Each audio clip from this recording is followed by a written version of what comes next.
Hello everyone, कैसे हैं आप सब लोग। Welcome back to ICT virtual classroom Dehradun. मैंने खिलाना क्लास 9 का अपना मैथ्स का जो हमारा टॉपिक है जो कि है सर्कल्स, उसको कंटिन्यू करेंगे। और जैसे कि आपने प्रीवियस क्लास में देखा, ये क्वेश्चन हम कर रहे थे, बहुत ही अच्छा ये क्वेश्चन है।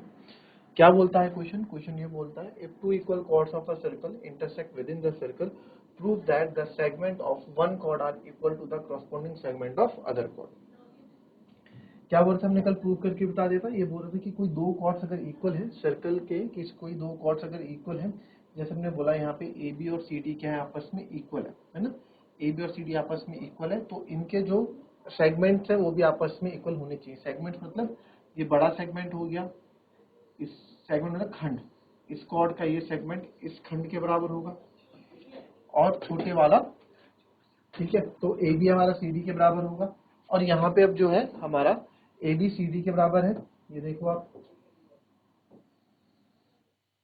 तो ये बोल रहे हैं जो सेगमेंट्स है ना, ये इसका सेगमेंट बड़ा सेगमेंट, इस पूरे कॉर्ड का बड़ा खंड ये है, और इस कॉर्ड का बड़ा खंड, ये दो आपस में इक्वल है। ये दो हम आपस में इक्वल कर चुके हैं, जैसे हमने A P equal to C P हमने कल कर दिया था। एक बार फिर से बता देता हूँ क्या क्या हमने हमने एक परपेंडिकुलर हमने कंस्ट्रक्शन किया, हमने ओपी को ज्वाइन किया और सेंटर से परपेंडिकुलर डाला दोनों कॉर्ड में। और आपको पता है जब भी हम सेंटर से परपेंडिकुलर डालते हैं कॉर्ड में तो it will bisect the chord. तो हमने डाला तो उसने क्या किया, कॉर्ड को बाइसेक्ट कर दिया, A M equals to M B यानी half of A B and D N equals to C from half of C D. तो ये दैट मीन्स ये चारों आपस में इक्वल है। भाई अगर कोई दो कॉर्ड आपस में इक्वल है, अगर ए बी और सी डी इक्वल है तो इनके हाफ भी आपस में इक्वल होंगे, राइट। तो यहाँ से हमने A M B M D N C आपस में सारे इक्वल हैं। फिर हमने लिया ट्राइंगल, फिर हमने ये ट्राइंगल लिया, ये ये और ये ट्राइंगल लिया। तो इस ट्राइंगल को हमने यहाँ पे आपने देखा, इन ट्राइंगल को हमने जब लिया तो यहाँ पे angle M equals to angle N each 90 degree, OP equals to OP common, तो राइट एंगल साइड है 90 डिग्री, ये हाइपोटेनस इंक्लूड हो गई, तो आरएचएस रूल लग रहा है, यानी एक साइड और चाहिए मेरे को। तो मैंने देखा ओ एम और ओ एन भी इक्वल है। कौन सी थ्योरम काम आई यहाँ पे, कि अगर दो कॉर्ड्स इक्वल है, equal chords are equidistance from the centre, centre से बराबर दूरी पे होती है, तो हमने कर दिया। फिर इससे मेरे को क्या लगा, इससे मुझे यहाँ कॉमन हो गया, M P equal to C P N हो गया by C P C T, M P equal to P N हो गया by C P C T. तो सर जब ये सी पी सी टी हो गया उसके बाद हमने यहाँ पे आए, ठीक है, इसके बाद हम यहाँ पे गए, उसके बाद हम यहाँ आए, ठीक है। फिर फ्रॉम फर्स्ट से सेकंड इक्वेशन गई, फ्रॉम फर्स्ट एंड सेकंड आप देखो ए एम सी एन के बराबर है, ए एम सी एन के बराबर है जी सर।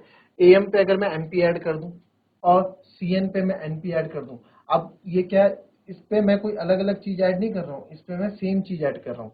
अगर कोई दो चीज इक्वल है, मैंने कल बताई थी, दो चीज इक्वल चीज के अंदर कोई इक्वल चीज ऐड कर दे तो इक्वल ही रहती है। तो उसके रिजल्ट स्वरूप एपी इक्वल टू सीपी यहाँ पे आ गया। अब बात है आपका इस वाले ट्रायंगल को इक्वल प्रूफ करने का। अब ट्रायंगल नहीं, अब है सेगमेंट।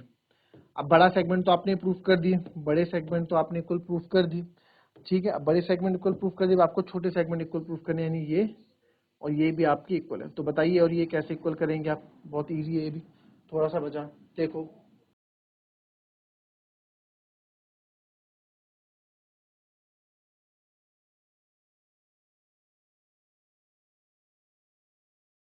चलिए कर लिया, हो जाना चाहिए अब तक तो।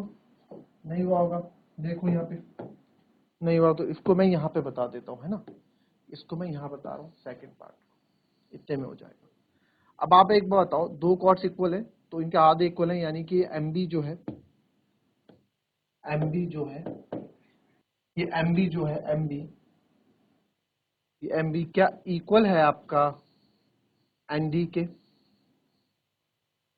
एम बी क्या जो इक्वल है आपके एन डी के कि नहीं है, एम बी एन डी के इक्वल है कि नहीं है sir, M B N D के इक्वल है। तो एम बी जब एन डी के इक्वल है, जब आपका एम बी एन डी के इक्वल है ना, क्योंकि हाफ ऑफ आप यहाँ देख सकते हो एम बी एन डी के इक्वल है, डी एन के इक्वल है। तो अगर इस एम बी में से, इस एम बी पूरे में से अगर इस एम पी को माइनस कर दूं तो मेरे को क्या यहाँ से पी डी पी भी मिल जाएगा। तो मैंने क्या माइनस कर दिया, M B minus M P, या पी एम आप बोल सकते हो, एम पी। एंड इस एन डी में से, इस एन डी में से इस पी एन को मैं माइनस कर दूं तो मेरे पास पी डी बच जाएगा। दो चीज पहले से इक्वल है, उसमें कोई इक्वल चीज हम सब्ट्रैक्ट कर रहे हैं, तो बिकॉज, तो आप लिख सकते हैं यहाँ पे MB माइनस MP, तो because MP is equals to PN, दोनों चीज इक्वल है तो इक्वल चीज सब्ट्रैक्ट करें तो भी इक्वल रहेगा। तो देयरफॉर MB में से मैं इस PM को माइनस करूंगा तो मेरे पास PB बचेगा और इधर मेरे पास PD बचेगा। तो आपने ये दूसरा सेगमेंट भी इक्वल प्रूफ कर दिया, यानी PB इक्वल्स टू PD। ठीक है, अच्छा था क्वेश्चन, इजी क्वेश्चन था। ठीक है, चलिए नेक्स्ट क्वेश्चन में चलेंगे। नेक्स्ट क्वेश्चन आपके पास आता है, if two equal chord of a circle intersect within the circle, prove that the line joining the point of intersection of the center make equal angles with the chord। चलिए करेंगे पहले इस question को। चलिए question का मतलब समझे आप, क्वेश्चन का मतलब, यदि किसी वृत्त की दो, यदि if two equal chords of a circle intersect, यानी किसी वृत्त की दो बराबर जीवाएं वृत्त के भीतर प्रतिच्छेद करती है, इंटरसेक्ट करती है, तो सिद्ध कीजिए प्रतिच्छेद बिंदु को केंद्र से मिलाने वाली रेखा जीवाओं के साथ समान कोण बनाती है। ठीक है, ये बोल रहा है। तो आप देखें किस तरह की बात यहाँ पे बोली जा रही है। कोई सर्कल है, इफ टू इक्वल कॉर्ड्स, दो कॉर्ड्स इक्वल हम मान लेते हैं, ये मान लिया टू इक्वल कॉर्ड्स। ठीक है, टू इक्वल कॉर्ड्स। ठीक है,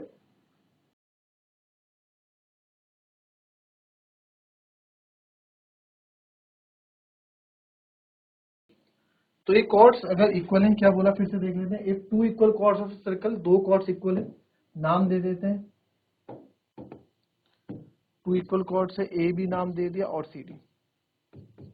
तो जहां पे इंटरसेक्ट करनी, यदि किसी वृत्त की दो बराबर विजय वृत्त के भीतर प्रतिच्छेद करनी, वृत्त के भीतर ही इंटरसेक्ट करनी है, देखा आपने, तो सिद्ध कीजिए कि प्रतिच्छेद बिंदु को केंद्र से मिलाने वाली रेखा, तो सिद्ध कीजिए प्रतिच्छेद बिंदु को केंद्र से मिलाने, मान लो केंद्र ये रहा सेंटर, तो प्रतिच्छेद बिंदु को यानी कि पॉइंट ऑफ इंटरसेक्शन को makes equal angle, point of जो इंटरसेक्शन है वो इक्वल एंगल बना रहा है किसके साथ, सेंटर से, जो आपकी लाइन आप खींच रहे हो। तो यहाँ पे क्या कर रहा है, इक्वल एंगल ये बना रहा है, वो ये यहाँ पूछ रहा है, क्या बोल रहा है कि इक्वल एंगल बना रहा है, सिंपल सी बात इतनी है। तो दैट मीन्स आपको यहाँ पे ये एंगल 1 यहाँ पे दे दिया और इसका नाम मैंने एंगल 2 रख दिया, तो आपको जनरली ये यहाँ पे बताना है, ये आपको यहाँ बोलना है कि इक्वल है। तो जैसे कि आप गिवन देखेंगे, यहाँ पे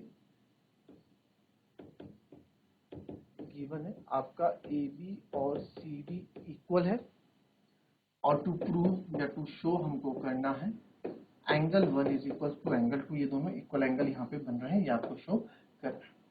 तो कंस्ट्रक्शन करना पड़ेगा सबसे पहले इसमें। अब आपको पता है कॉर्ड है और सेंटर का इन्वॉल्वमेंट है, तो कॉर्ड में जब सेंटर का इन्वॉल्वमेंट रहता है तो आपको पता है क्या करना है, आपको एक सेंटर से एक लाइन खींचनी होती है ना, जो ये आपको पता है करना पड़ता है। तो आप लिखेंगे draw a line OP, OP कर दो उसको, OP perpendicular to AB and OG perpendicular to CD from center. Draw a line from center. Draw a line center या draw a perpendicular line कर दो। Draw a perpendicular line from center, OP perpendicular to AB। तो यहाँ पे ये हो गया, तो एंगल 1 इक्वल्स टू एंगल 2 हो गया।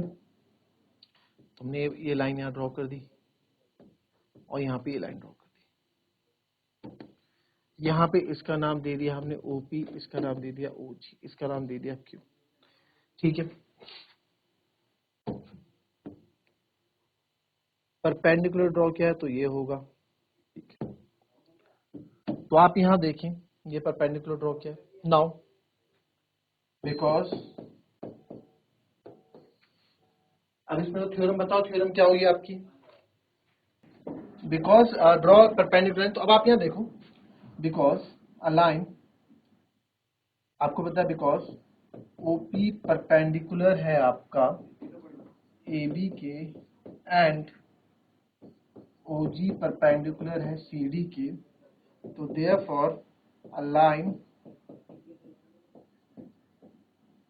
ड्रॉन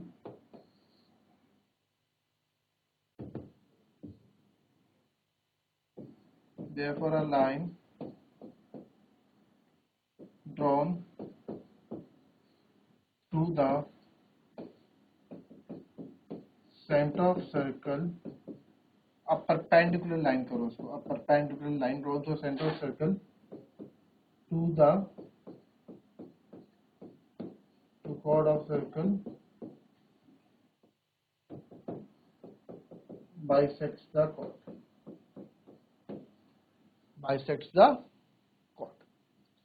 Therefore आप यहाँ पे क्या करोगे, यहाँ पे आप AP is equals to PB, ठीक है, बाइसेक्ट को कॉर्ड करेगा, यानी कि हालांकि ये जो है हमने थोड़ा इसको इधर खींचो ना, थोड़ा रियलिस्टिक लगेगा, तो ये छोटा हो जाएगा ना, फिर आपको समझाने के लिए हमने ऐसे किया कि समझाने के लिए थोड़ा ये क्या करेगा, कॉर्ड को बाइसेक्ट करेगा, इतना आप समझ लो. AP equals to PB is equals to half of AB और CG equals to GD is equals to half of CD. तो आप बोल सकते हैं यहाँ पे कि sir AP is equals to PB is equals to CG is equals to GD first equation मान लेते हैं.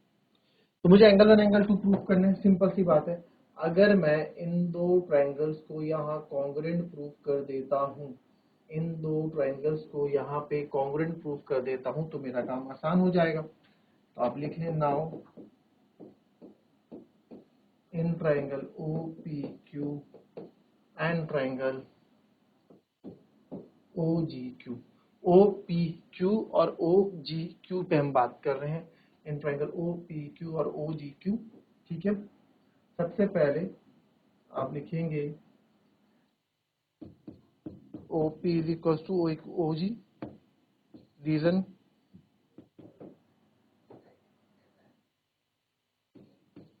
equal chords are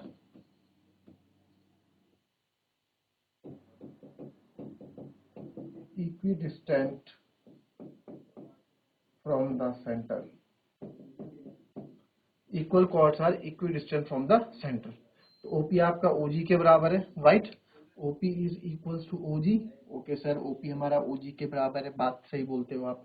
दूसरी बात AQ, दूसरी बात आप देखेंगे OQ is equals to OQ common,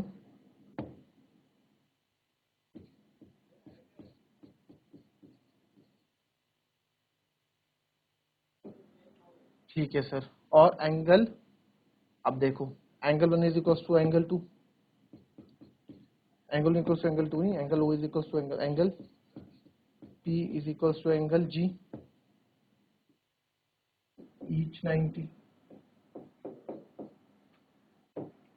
So therefore triangle OPQ is congruent to triangle OGQ by कौन सा रूल लगा, 90 डिग्री, 90 डिग्री के सामने hypotenuse, by RHS congruency rule. तो therefore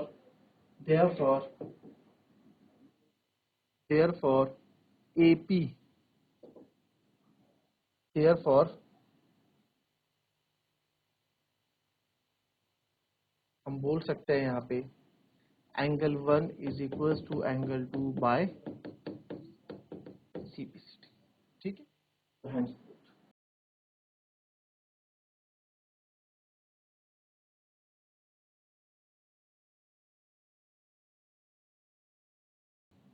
if a line intersect to concentric circle, जैसे कि आप यहाँ देख पा रहे हैं कि लाइन आपकी इंटरसेक्ट कर रही है टू कॉन्सेंट्रिक सर्कल्स को, ठीक है, with same centre O, centre same है इनका O. मैं आपको यहाँ बता देता हूँ करना कैसे, आप करके ले आएंगे, ठीक है, आपको बता देता हूँ, ठीक है.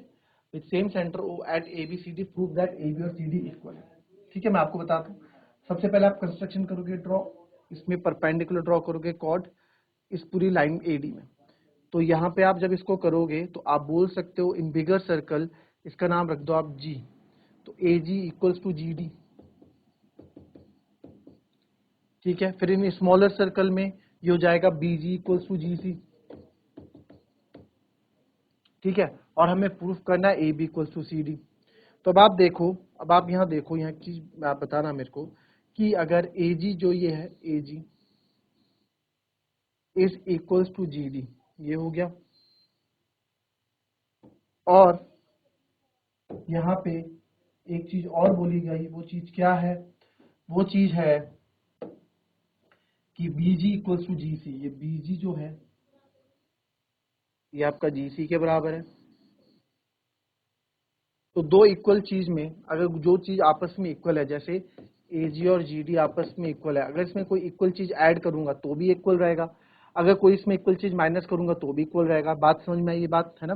तो अगर सर इस AG में, इस पूरे AG में इस पूरे BG को मैं माइनस कर दूं, AG माइनस BG, ये पूरा BG माइनस कर दूं, और इधर से इस पूरे GD में GC को माइनस कर दूं, तो आपके पास क्या बचेगा? AB minus CD। तो आप बोल सकते हैं सर AG में अगर मैं माइनस कर दूं BG को और GD में मैं माइनस कर दूं GC को, या आप इक्वेशन 1 इक्वेशन 2 मान लो, कुछ भी। तो दो इक्वल चीज में इक्वल चीज ऐड करोगे तो यहाँ पे AB और CD ही आएगा। इस तरीके से वाला क्वेश्चन भी आपका हो जाएगा। ठीक है, तो क्वेश्चन आप प्रूव करके रखेंगे अपने नोटबुक में अपने हर एक थ्योरम के साथ। क्लियर? कॉपी कर लेंगे। So that's all for today बच्चों, मिलेंगे आपसे अपनी कल की नेक्स्ट क्लास में कुछ नए क्वेश्चंस के साथ। तब तक के लिए be happy, be healthy and be safe. Thank you and have a nice day.